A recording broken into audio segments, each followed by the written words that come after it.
नमस्कार दोस्तों, स्वागत है फिर से एक नई वीडियो में। दोस्तों, आज हम बात करेंगे कि आरडब्ल्यूए का अंकित भाटी सर द्वारा जो एक मॉडल पेपर तैयार किया गया है यूपी पुलिस होम गार्ड के लिए, ठीक है। तो होम गार्ड का जो मॉडल पेपर अंकित भाटी सर द्वारा तैयार किया गया है, टोटल 25 सेट दिए गए हैं। इसमें हम बात करते हैं हर एक सेट को सॉल्व करने की पूरी कोशिश करेंगे। तो आज हमारा उसमें का मॉडल पेपर नंबर पहला है, इसको हम लोग सॉल्व करते हैं, ठीक है। और अगर बात करते हैं इस मॉडल पेपर का, आप पीडीएफ डाउनलोड करना चाहते हैं तो डिस्क्रिप्शन में आपको टेलीग्राम चैनल का लिंक मिल जाएगा, वहाँ से डाउनलोड कर सकते हैं। या आप अपने टेलीग्राम में जाइए, वहाँ सर्च कीजिएगा टेस्ट वाला 223 फिर 224, यह सर्च कीजिएगा, आपके सामने एक टेलीग्राम चैनल खुलेगा। आप उसमें ज्वाइन होकर वहाँ से हर एक पीडीएफ को डाउनलोड कर सकते हैं, ठीक है। तो बात करते हैं एग्जामपुर का जो है हमने मॉडल पेपर, एग्जामपुर का हमने 5 मॉडल पेपर जो है सॉल्व कर दिया है। अगर आप उसका भी वीडियो देखना चाहते हैं तो डिस्क्रिप्शन में प्ले लिस्ट का लिंक मिल जाएगा, आप वहाँ से जाके देख सकते हैं, ठीक है। तो चलिए हम प्रश्न शुरू करते हैं प्रश्न संख्या 1 से। देखिए, इसमें आपका पहला प्रश्न दिया गया है सिंधु घाटी सभ्यता से, ध्यान दीजिएगा। चलिए, ठीक है। देखिए, इसमें पूछा गया है सिंधु घाटी सभ्यता, एक मिनट, सिंधु सभ्यता के लोग बनाने के लिए तांबे और टिन का मिश्रण करते हैं। सिंधु सभ्यता के लोग हैं जो हैं किस चीज़ को बनाने के लिए तांबा और टिन मिलाते थे। तो आप कह देंगे कांस को बनाने के लिए, कांस जो होता है तांबा को बनाने के लिए, और कांस के हथियार को तांबा और टिन को मिला करके वह लोग बनाते थे, ठीक है। चलिए आगे की अब हम बात कर लेते हैं। हर्यक वंश पूछा जा रहा है, दूसरा प्रश्न है। इसमें कह रहा है कि हर्यक वंश के उपशासक का नाम बताइए जो अजातशत्रु का पुत्र था।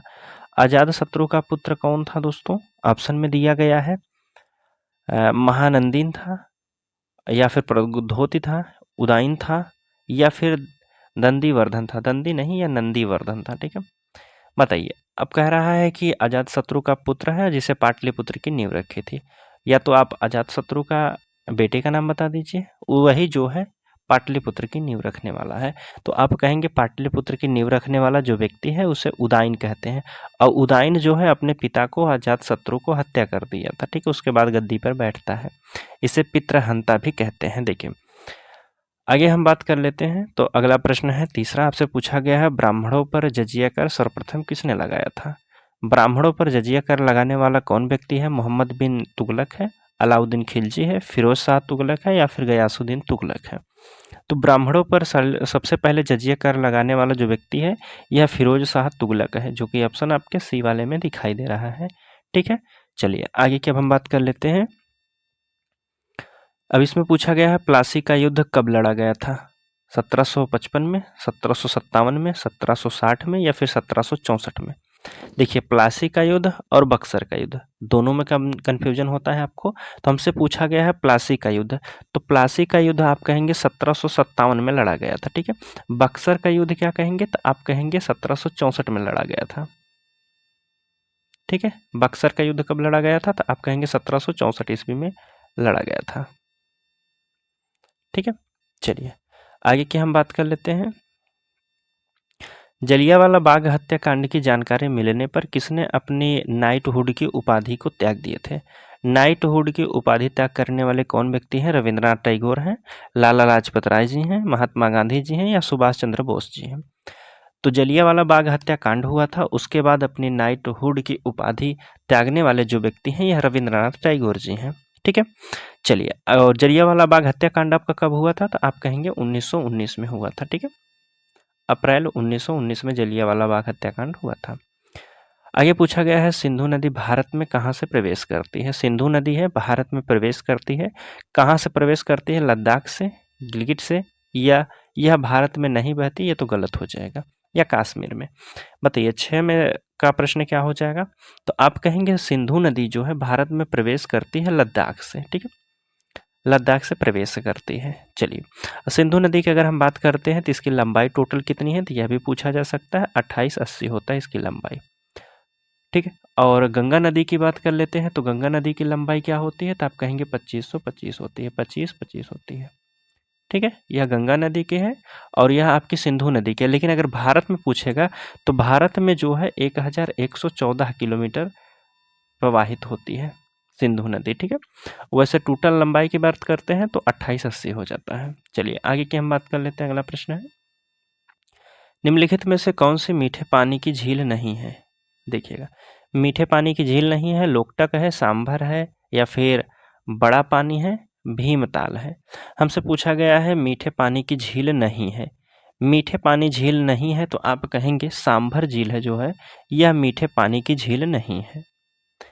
चलिए आगे बात कर लेते हैं। अगर लोकटक की बात करते हैं तो लोकटक झील कहाँ है? आप कहेंगे मणिपुर में है और इस पर एकमात्र तैरता हुआ केवल लामजाओ नेशनल पार्क है, सभी को पता है।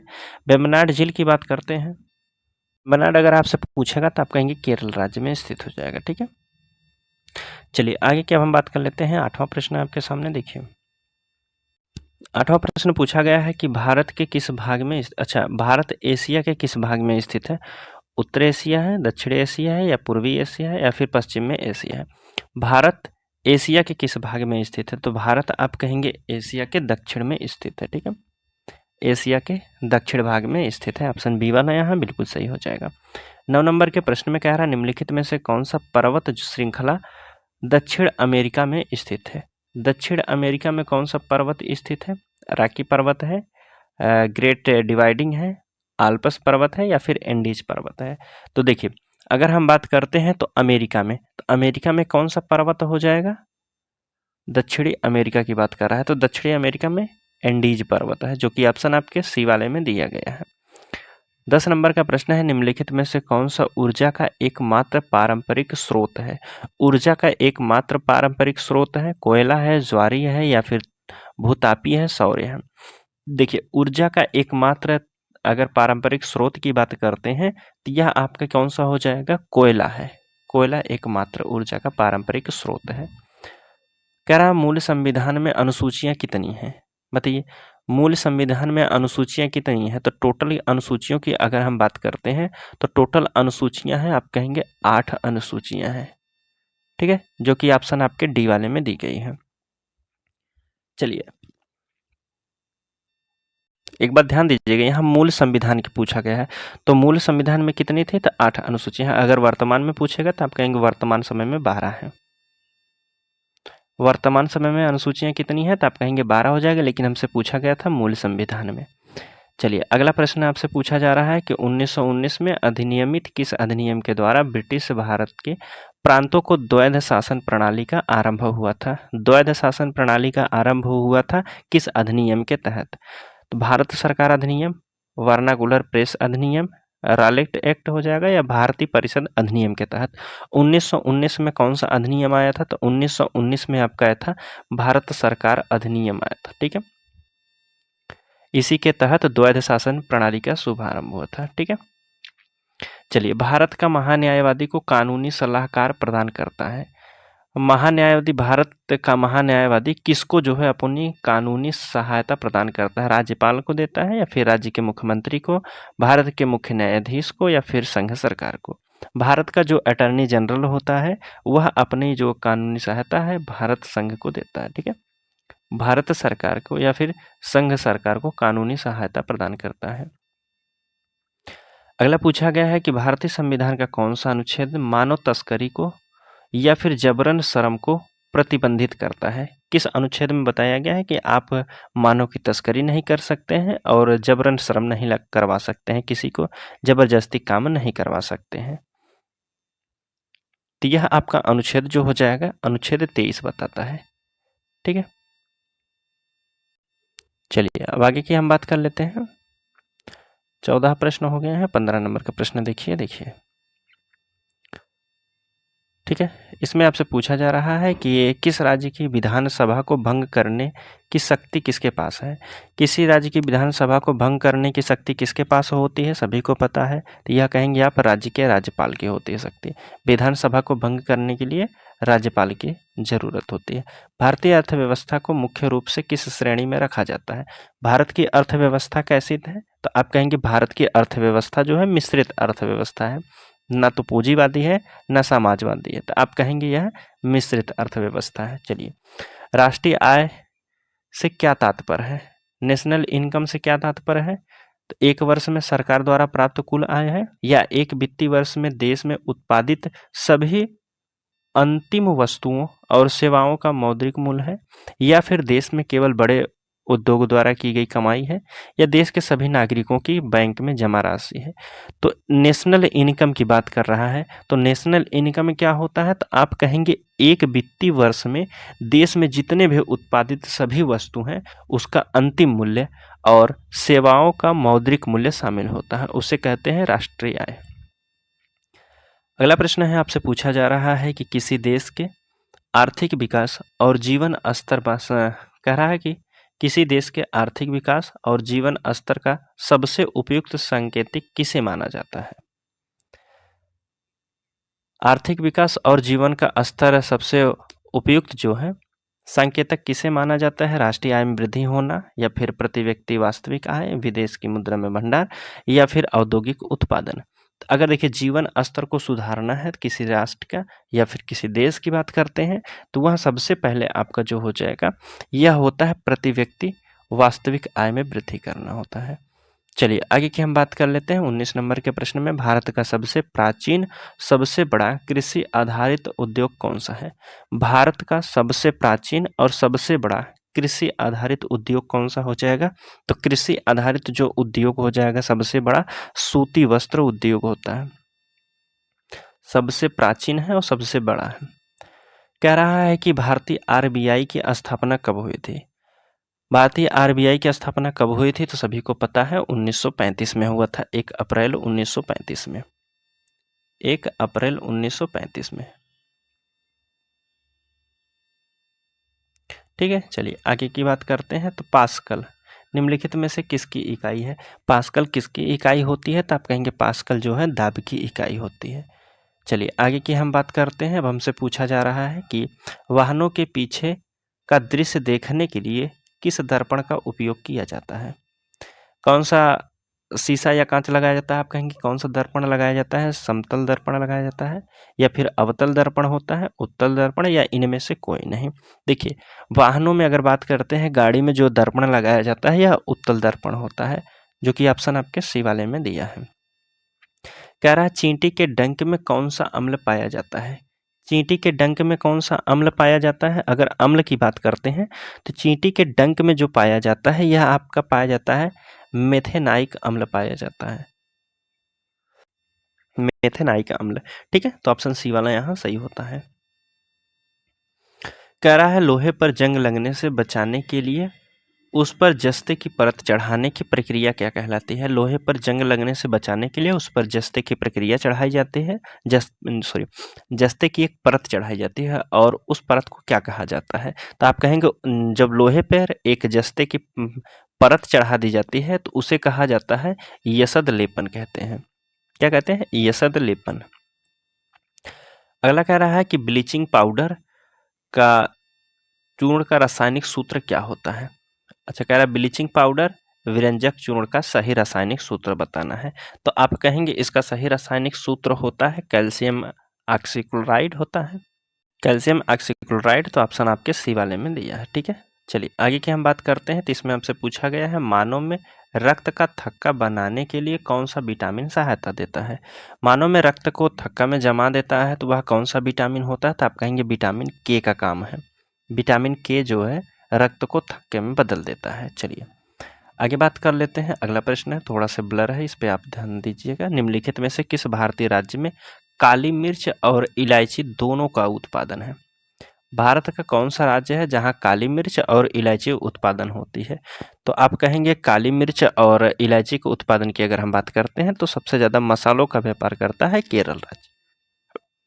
ठीक है, चलिए आगे की हम बात करते हैं। 2011 की जनगणना के अनुसार देश में आबादी का कितना प्रतिशत कृषि और उससे जुड़ी गतिविधियों में लगा है? 2011 की जनगणना के अनुसार देश की आबादी का कितना प्रतिशत जो है भाग है कृषि से जुड़ा हुआ है? तो आप कहेंगे यह लगभग आपके 54.6% लोग हैं जो कृषि से जुड़े हुए हैं। 2011 की जनगणना के अनुसार है। भारत में हरित क्रांति की शुरुआत कब हुई थी, यह बताना है। तो देखिए, हरित क्रांति की शुरुआत कब होती है? हरित क्रांति की शुरुआत पूछा गया है तो आप कहेंगे हरित क्रांति की शुरुआत होती है 1966 से 67 के बीच में होता है, जो कि ऑप्शन आपके बी वाले में दिया है। कह रहा है कि हरित क्रांति में सर्वाधिक लाभ किस राज्य को प्राप्त हुआ था? सबसे ज्यादा लाभ किस राज्य को मिला था? बिहार को, पंजाब को, उड़ीसा को या फिर राजस्थान को? हरित क्रांति में सबसे ज्यादा अगर लाभ मिला था तो वह पंजाब के क्षेत्रों में मिला था, ठीक है, जो कि ऑप्शन आपके बी वाले में दिया गया है। सबसे ज्यादा गेहूं के उत्पादन में वृद्धि देखी गई थी, तो पंजाब के लोग ज्यादातर गेहूं उगाते हैं। चलिए, सेवा क्षेत्र सर्विस सेक्टर की बात करते हैं तो इसका उद्देश्य क्या होता है? सेवा क्षेत्र का उद्देश्य क्या होता है? अगर उद्देश्य की हम बात करते हैं तो इसका उद्देश्य होता है सेवाओं का प्रदान करना होता है, जिसमें अगर सर्विस सेक्टर की बात करते हैं, जैसे मान लीजिए आपको कहीं जाना है, घर से कॉलेज जाना है, तो आप बीच में बस का प्रयोग कर लेते हैं या फिर किसी बाइक का, ऑटो का, किसी का प्रयोग करते हैं, तो साधन का एक प्रयोग करते हैं, तो वही होता है सेवाओं का प्रदान करना होता है। तो द्वितीय क्षेत्र यही देता है और प्रथम क्षेत्र में आपका कृषि हो जाएगा, ठीक है, कच्चे माल से। अब कह रहा है कि उत्पादन का व्यापार क्या अर्थ है? उत्पादन का व्यापक अर्थ बताना है तो क्या होता है? उपयोगिता में वृद्धि करना है, केवल वस्तु बनाना होता है, निर्यात करना होता है या बिक्री करना हो? तो देखिए, उत्पादक का केवल अर्थ नहीं होता वस्तु बनाना, उत्पादक का अर्थ नहीं होता है केवल वस्तु ही बनाना, बल्कि इसका जो है वस्तु एवं सेवा के उपभोक्ता में वृद्धि करना होता है। तो आप कहेंगे उपयोगिता में वृद्धि करना होता है, वस्तु बनाने से कुछ नहीं होता है। चलिए आगे की बात करते हैं, वितरण की बात करते हैं। डिस्ट्रीब्यूशन की प्रणाली का मुख्य उद्देश्य क्या था? कर वसूली करना है, वस्तु का संग्रह करना, वस्तु को उत्पादक से उपभोक्ता तक पहुंचाना है। देखिए, वितरण की बात करते हैं तो क्या होता है? तो आप कहेंगे वस्तु जो उत्पादक हुई है उसे उपभोक्ता तक पहुंचा देना है, हर एक व्यक्ति के पास पहुंच जाना चाहिए, तो उसे कहते हैं वितरण, ठीक है। चलिए आगे की हम बात कर लेते हैं। अगला प्रश्न पूछा गया है, क्रेडिट कार्ड का उपयोग किस उद्देश्य से किया जाता है? चलिए हम फटाफट चलते हैं क्योंकि हम लोग को जल्दी समाप्त करना है और खाली हम आंसर लगाते हुए चलेंगे। जितना जल्दी हम लोग क्वेश्चन पढ़ लेंगे, सभी क्वेश्चन को कोशिश करेंगे पूरा पढ़ने की, जितना ज़्यादा अपने आंखों के सामने से क्वेश्चन को गुजारेंगे, हर क्वेश्चन को अपनी आंखों में बसाते हुए चलेंगे, ठीक है। तो चलिए, क्रेडिट कार्ड का उपयोग किस उद्देश्य से किया जाता है? तो क्रेडिट कार्ड का उपयोग जो किया जाता है भविष्य के भुगतान के लिए किया जाता है, ठीक है, भविष्य में होने वाले भुगतान के लिए किया जाता है। कह रहा है कि पारिस्थितिकी इकोलॉजी का शब्द का जनक कौन कहा जाते हैं? इकोलॉजी शब्द के जनक किसे कहा जाता है? तो आप कहेंगे इसके जनक कहा जाते हैं हेकेल कहा जाते हैं, जो कि ऑप्शन आपके बी वाले में दिए गए हैं। ओजोन परत का मुख्य कारक, ओजोन परत का मुख्यतः किस मंडल में स्थित है? ओजोन परत किस मंडल में स्थित है? क्षोभ मंडल, समताप मंडल, मध्यम मंडल या फिर अयन मंडल में? ओजोन परत की बात करते हैं तो ओजोन परत आपकी समताप मंडल में स्थित है, जो कि ऑप्शन आपके बी वाले में दिया है। कह रहा है चिपको आंदोलन किस राज्य से जुड़ा हुआ है? चिपको आंदोलन सभी को पता हुआ है। चिपको आंदोलन शुरुआत कब होती है? तो आप कहेंगे 1973 में हुआ था और यह उत्तराखंड में स्थित है। चिपको आंदोलन 1973 से संबंधित है, ठीक है, पेड़ काटने से संबंधित है। चलिए आगे बात करते हैं, भारत का पहला राष्ट्रीय उद्यान कौन सा हो जाएगा? भारत का पहला राष्ट्रीय उद्यान की बात करते हैं 1936 में इसकी शुरुआत होती है। तो 1936 में कौन सा राष्ट्रीय उद्यान शुरू किया गया था? तो आप कह सकते हैं 1936 में उत्तराखंड में एक कौन सा था? Corbett national park. इसमें दिया गया था, आप कहेंगे ऑप्शन सी वाले में दिया गया है, जिम कॉर्बेट नेशनल पार्क, ठीक है। चलिए आगे की हम बात करते हैं, ग्रीन हाउस प्रभाव मुख्य कारण कौन सी गैस होती है? ग्रीन हाउस प्रभाव का जो है मुख्य कारण कौन सी गैस होती है? मुख्यतः कौन सी गैस जो उसको नुकसान पहुंचाती है? तो आप कह सकते हैं यहाँ आपका हो जाएगा ग्रीन हाउस गैसों की ऊष्मा को रोकती हैं। ग्रीन हाउस पे सबसे ज़्यादा प्रभाव पड़ती है कार्बन डाइऑक्साइड का, जो कि ऑप्शन आपके बी वाले में दिया है।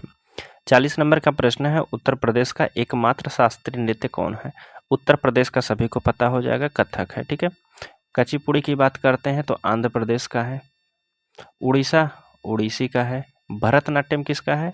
तो भरतनाट्यम मोहिनी अट्टम, तो आप कहेंगे तमिलनाडु का है, ठीक है। चलिए आगे की हम बात करते हैं। अगला प्रश्न आपसे पूछा जा रहा है, इसमें कह रहा है कि तहसील स्तर पर राजस्व प्रमुख कौन होते हैं?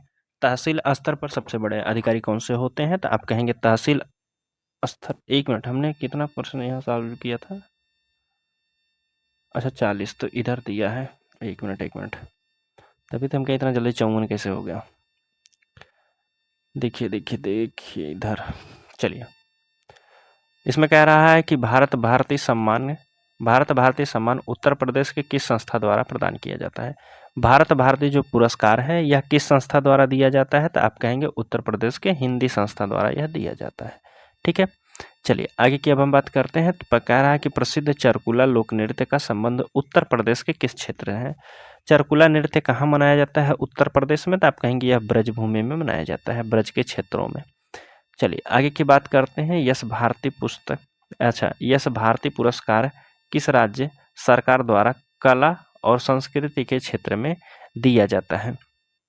यश भारती पुरस्कार जो दिया जाता है यह आपके उत्तर प्रदेश द्वारा दिया जाता है।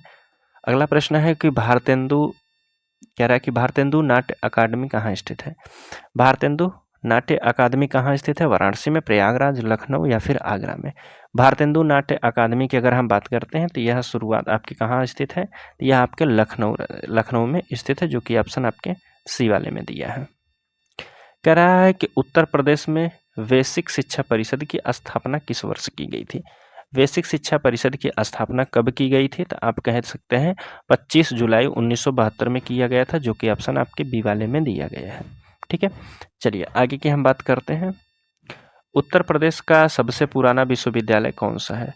उत्तर प्रदेश का सबसे पुराना विश्वविद्यालय की अगर हम बात करते हैं तो बनारस हिंदू विश्वविद्यालय, इलाहाबाद विश्वविद्यालय, लखनऊ विश्वविद्यालय या फिर अलीगढ़ मुस्लिम यूनिवर्सिटी की बात करते हैं। तो सबसे पुराना की बात करते हैं तो इलाहाबाद विश्वविद्यालय है। इसकी स्थापना की बात करते हैं तो 23 सितंबर 1887 में हुआ था। ठीक है, चलिए आगे की बात करते हैं। कह रहा है कि उत्तर प्रदेश में मिड डे मील, मध्यम भोजन जो स्कूल में दोपहर के भोजन दिया जाता है, उसकी शुरुआत कब की गई थी। मिड डे मील की शुरुआत कब की गई है, आप कहेंगे इसकी शुरुआत जो होती है 1995 से ही होगा। कब से हो गई है, 1995 से ही हो गई है। चलिए आगे बात करते हैं। चंद्रशेखर आजाद कृषि प्रौद्योगिकी विश्वविद्यालय कहाँ है। चंद्रशेखर एजी विश्वविद्यालय कहाँ हो जाएगा, तो आप कहेंगे एग्रीकल्चर वाला है जो चंद्रशेखर का, या आप कह सकते हैं कि कहाँ है, आपके कानपुर में स्थित है, चंद्रशेखर आजाद कृषि एवं प्रौद्योगिकी विश्वविद्यालय। ठीक है, चलिए आगे की अगर हम बात करते हैं तो अगला प्रश्न है आपके सामने 49 नंबर का, इसमें पूछा जा रहा है, एक मिनट। उत्तर प्रदेश में प्रथम विकलांग दिव्यांग विश्वविद्यालय कहाँ है। उत्तर प्रदेश में सबसे पहला दिव्यांग विश्वविद्यालय कहाँ है, लखनऊ में है, कानपुर में है, चित्रकूट में है या फिर सुल्तानपुर में है। तो हमसे पूछा गया है दिव्यांगजन की बात करते हैं, तो दिव्यांगजन वाला जो है सबसे पहला विश्वविद्यालय यह चित्रकूट में बनाया गया था। ठीक है, चलिए आगे की हम बात करते हैं। उत्तर प्रदेश के किस जिले में सर्वाधिक वन क्षेत्र पाए जाते हैं। उत्तर प्रदेश के किस जिले में सबसे ज़्यादा वन पाए जाते हैं, लखीमपुर खीरी में, सोनभद्र में, पीलीभीत में या फिर चित्रकूट में। तो सबसे ज़्यादा जो वन पाए जाते हैं उत्तर प्रदेश में, या सोनभद्र जिले में पाए जाते हैं। ठीक है, उत्तर प्रदेश की सबसे लंबी नहर पूछा गया है, तो सबसे लंबी नहर क्या हो जाएगी, तो आप कहेंगे उत्तर प्रदेश की सबसे लंबी नहर शारदा नहर है। ठीक है, चलिए अगला प्रश्न है, उत्तर प्रदेश में यूरेनियम मुख्य रूप से किस जिले में पाया जाता है।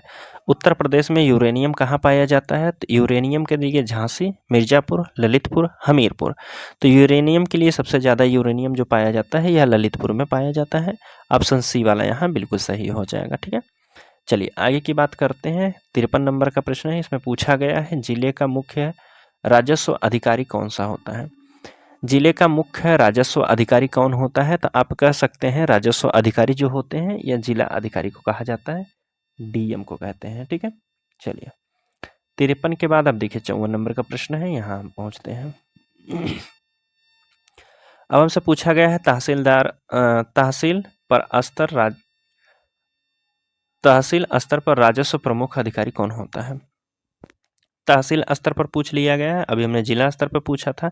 तो तहसील स्तर पर जो सबसे बड़े अधिकारी होते हैं यह कौन से हो जाते हैं, तो आप कहेंगे तहसीलदार होते हैं। ऑप्शन सी वाले में दिया है। अब ग्राम स्तर पर भूमि अभिलेख कौन करता है। ग्राम स्तर पर भूमि का अभिलेख कौन करते हैं, तो लेखपाल करते हैं। तो ऑप्शन किस में दिया है, तो ऑप्शन बी वाले में दिया है, लेखपाल ग्राम पंचायत से संबंधित है। ठीक है, 56 नंबर का प्रश्न है, इसमें पूछा गया है देखिए अब इसमें पूछा जा रहा है उत्तर प्रदेश पुलिस का आदर्श वाक्य क्या है। उत्तर प्रदेश के पुलिस का आदर्श वाक्य क्या होता है, अच्छा बताइए।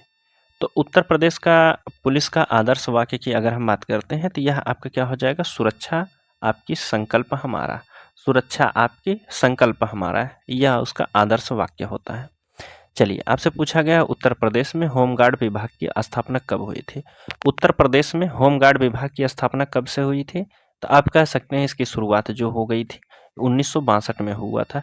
भारत चीन युद्ध के बाद से आंतरिक सुरक्षा सहयोग के लिए 1962 में इसकी नींव रखी गई थी होमगार्ड की। ठीक है, 1962 में कौन सा युद्ध हुआ था, तो भारत और चीन का हुआ था, भारत और चीन के युद्ध के बाद।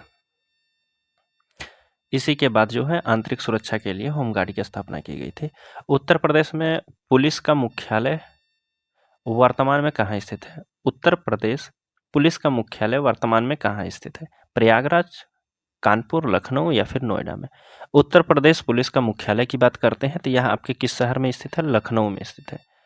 उत्तर प्रदेश पुलिस का मुख्यालय कहाँ है, लखनऊ में स्थित है। ठीक है, उत्तर प्रदेश पुलिस बल में जो सर्वोच्च अधिकारी कौन होते हैं। उत्तर प्रदेश पुलिस बल में सबसे बड़े अधिकारी कौन से होते हैं, तो आप यहाँ कह सकते हैं सबसे बड़े अधिकारी डीजीपी होते हैं, जिन्हें कहा जाता है डायरेक्टर जनरल पुलिस कहते हैं। ठीक है, तो आपके किस में दिए गए हैं, तो पुलिस महानिदेशक कहते हैं, ऑप्शन बी वाला सही होता है, इन्हें डीजीपी भी कहते हैं।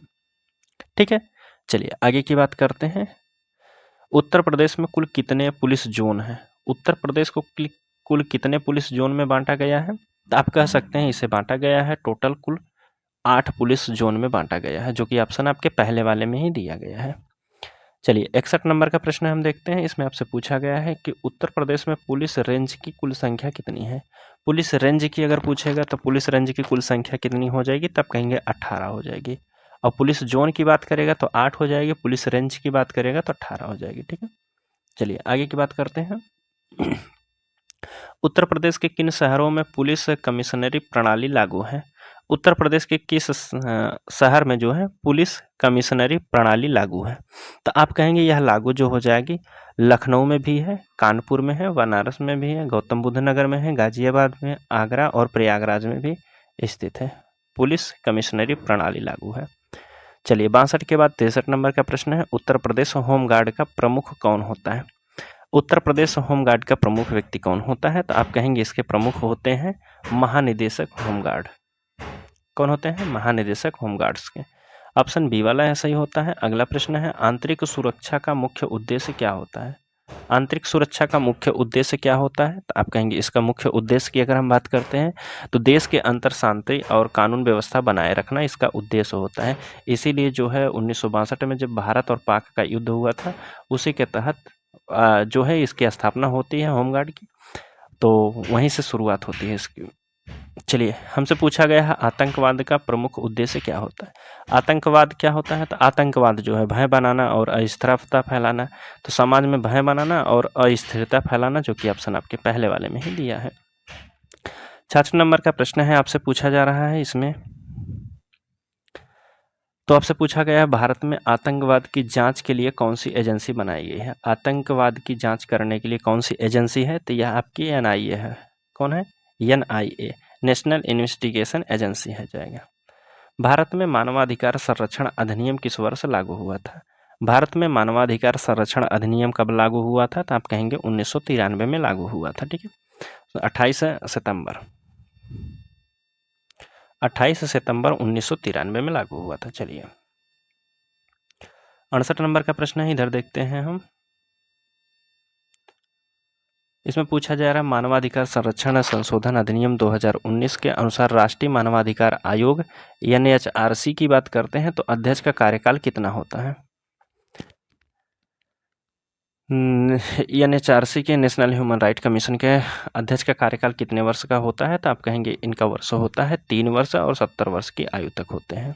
ठीक है, चलिए आगे की बात करते हैं।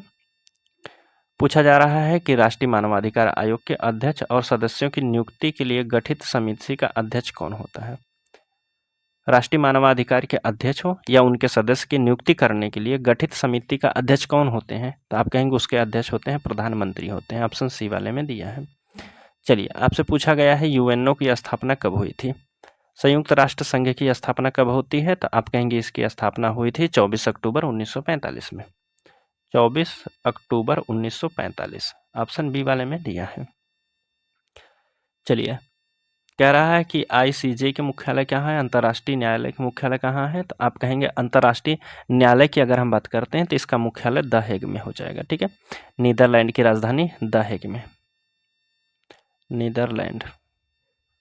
ठीक है, नीदरलैंड की राजधानी द हेग में हो जाएगा। चलिए आगे की हम बात करते हैं। कह रहा है कि विश्व स्वास्थ्य संगठन WHO का मुख्यालय कहाँ है? WHO की बात करते हैं तो इसका मुख्यालय कहाँ हो जाएगा? तो इसका मुख्यालय जेनेवा हो जाएगा। ठीक है, जेनेवा किसकी राजधानी हो जाएगा? तो आप कहेंगे स्विट्जरलैंड हो जाएगा। कह रहा है कि पेनिसिलिन की बात करते हैं, पेनिसिलिन की बात करते हैं, दुनिया की पहली एंटीबायोटिक दवा है। इसकी खोज करने वाले कौन व्यक्ति हैं?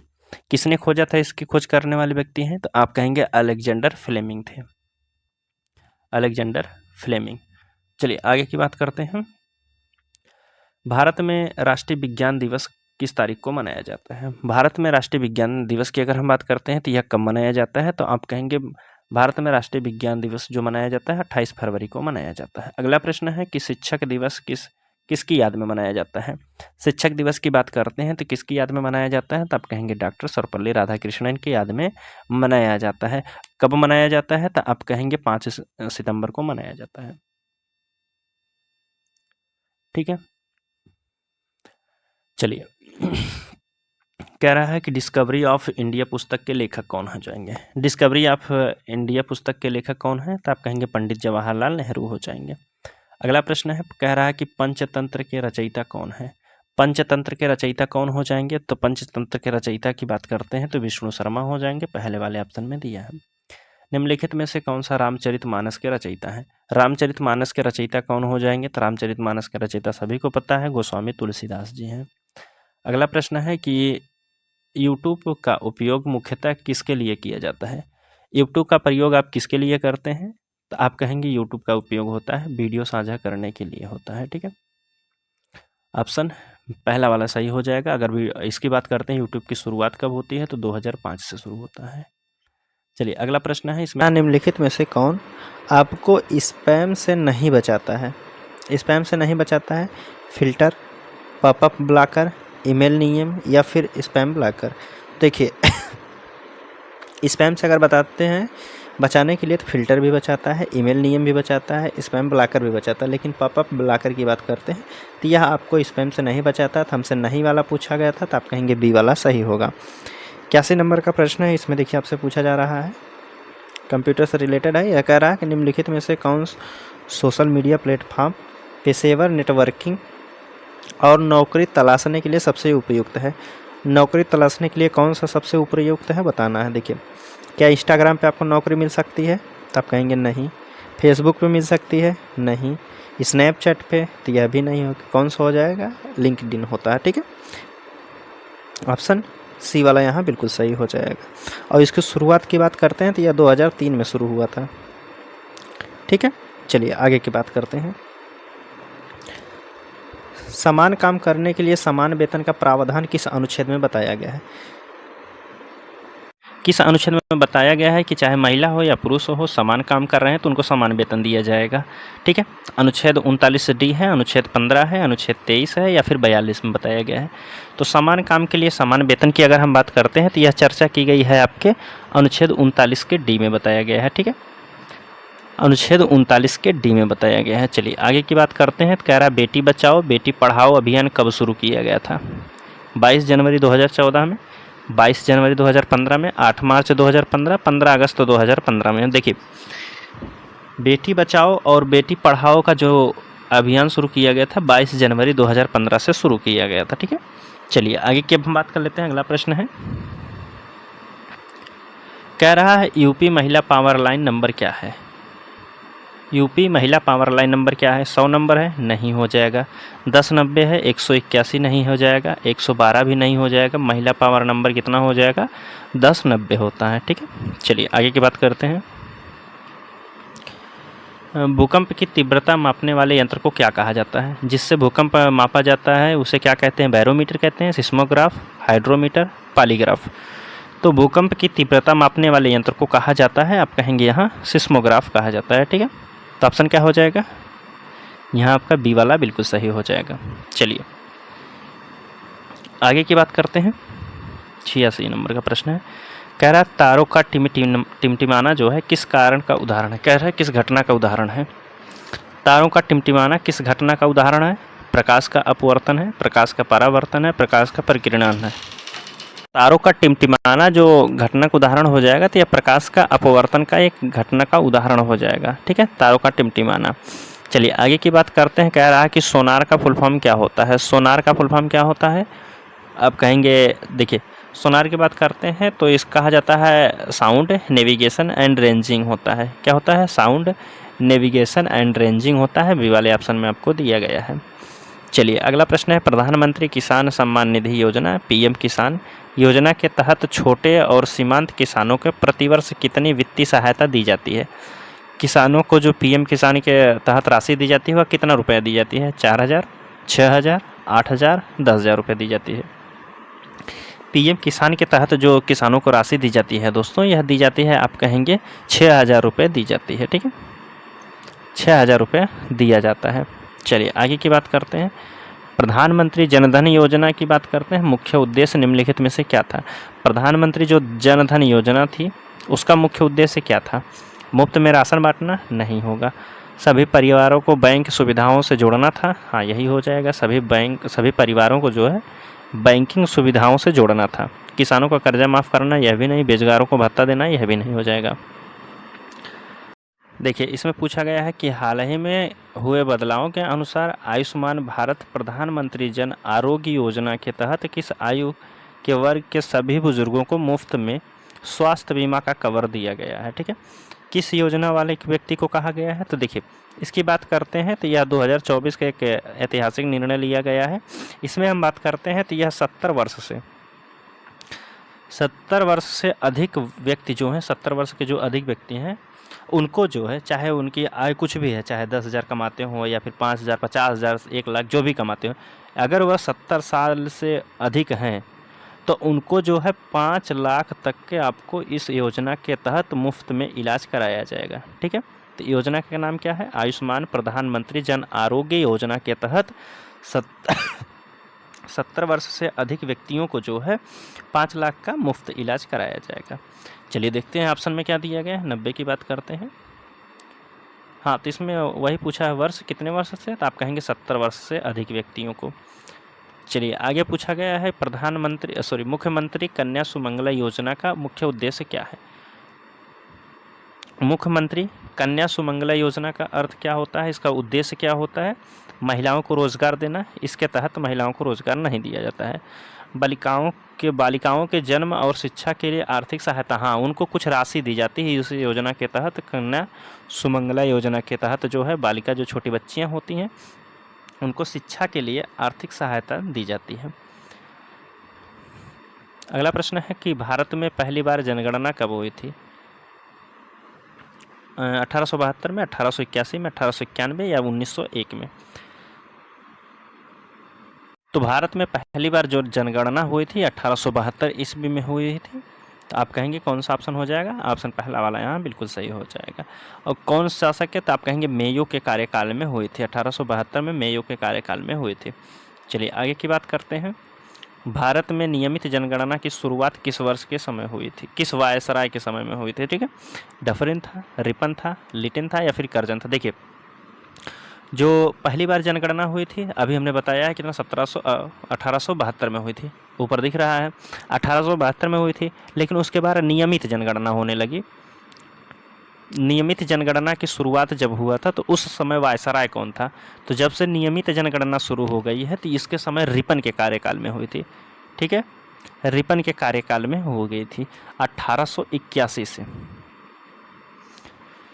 सबसे पहली जनगणना हुई थी कब, 1872 में। लेकिन 1881 में रिपन के कार्यकाल से वहाँ से हर 10 वर्ष के बाद जनगणना होनी शुरू हो गई। 81 के बाद 91 में हुई, ठीक है, फिर 2001 में हुई, ठीक है, फिर उसके बाद 2011 में हुई है। इसी तरह 10 वर्ष के बाद होती चली आ रही है। अगला प्रश्न है 2011 की जनगणना में कौन सी जनगणना थी। अच्छा, 2011 की जो जनगणना थी वह चौथी जनगणना थी। तो देखिए इसकी बात करते हैं तो यह कौन सी जनगणना थी, किस नंबर की थी, तो आप कहेंगे 15वीं जनगणना थी। ठीक, चलिए आगे की बात कर लेते हैं। किस वर्ष में, कह रहा है किस वर्ष को जनसांख्यिकी विभाजन वर्ष कहा जाता है। किस वर्ष को जनसांख्यिकी विभाजन वर्ष कहा जाता है, तो आप कहेंगे इसको कहा जाता है, यह आपके कौन सा था, ऑप्शन बी वाला 1921 को कहा जाता है, जनसांख्यिकी विभाजन कहा जाता है। कह रहा है कि आधुनिक ओलंपिक खेलों की शुरुआत कब हुई थी। आधुनिक ओलंपिक खेलों की शुरुआत हो गई थी तो आप कहेंगे 1896 ईस्वी में हो गई थी। ठीक है, डेविस कप का संबंध किस खेल से है। डेविस कप की बात कर रहा है तो डेविस कप किससे संबंधित है, तो आप कहेंगे डेविस कप की बात की जा रही है तो टेबल टेनिस से है। किससे है, टेनिस खेल से संबंधित है डेविस कप। चलिए आगे की बात करते हैं। अगला प्रश्न है 98 नंबर का, कह रहा है कि बुल फाइटिंग किस देश का राष्ट्रीय खेल है। बुल फाइटिंग कहाँ का राष्ट्रीय खेल है, ऑप्शन में दिया गया है जापान है, कनाडा है, स्पेन है, स्कॉटलैंड है। तो बुल फाइटिंग की बात करते हैं तो यह स्पेन का जो है राष्ट्रीय खेल हो जाएगा, ऑप्शन सी वाले में दिया है। कह रहा है क्रिकेट में स्टंप की ऊंचाई कितनी होती है। क्रिकेट का जो स्टंप होता है उसकी ऊंचाई कितनी होनी चाहिए या होती है, तो 22 इंच, 28 इंच, 25 इंच या फिर 30 इंच। तो क्रिकेट के स्टंप की ऊंचाई की बात करते हैं तो यह होता है 28 इंच का, ऑप्शन बी वाला यहाँ बिल्कुल सही होता है। 100 नंबर का प्रश्न है और लास्ट प्रश्न है। देखिए कह रहा है कि डियागो माराडोना की बात करते हैं। डियागो माराडोना का संबंध किस खेल से संबंधित है। डियागो माराडोना किस खेल से संबंधित है, यथार्थ आप कहेंगे यह फुटबॉल से संबंधित है। डियागो माराडोना या फिर माराडोना भी कहा जाता है इनको, तो आप कहेंगे डियागो माराडोना की बात करते हैं तो इसकी बात होती है तो यह एक महान क्रिकेट फुटबॉल खिलाड़ी थे। कहाँ के थे, अर्जेंटीना के थे, अर्जेंटीना के थे। ठीक है, अर्जेंटीना के महान क्रिकेट फुटबॉल के खिलाड़ी थे। ठीक है, और इसकी बात करते हैं इन्होंने 1986 में जो है अपनी टीम को विश्व कप में जिताया था। ठीक है, कब जिताया था, आप कहेंगे 1986 में। ठीक है, तो चलिए यहाँ से हमारे 100 प्रश्नों को कंप्लीट कर दिया गया है। देखिए यहाँ से QR कोड दिया गया है, इसमें कह रहा है कि इस मॉक टेस्ट के सोल्यूशन के लिए इस QR कोड को स्कैन कर सकते हैं। ठीक है, तो यहाँ तक हमारा जो है सभी क्वेश्चन कंप्लीट होते हैं। बाकी वीडियो कैसी लगी आप कमेंट के माध्यम से अपनी प्रतिक्रिया जरूर दीजिएगा। और हाँ, बात करते हैं PDF डाउनलोड करने के लिए, तो PDF डाउनलोड कर सकते हैं आप इस टेलीग्राम चैनल के लिंक पे। ठीक है, डिस्क्रिप्शन में लिंक मिल जाएगा या आप टेलीग्राम में जाइए या सर्च कीजिएगा टेस्ट वाला 223 224। ठीक है, चलिए मिलते हैं हम आपसे अगले वीडियो में, तब तक के लिए धन्यवाद दोस्तों।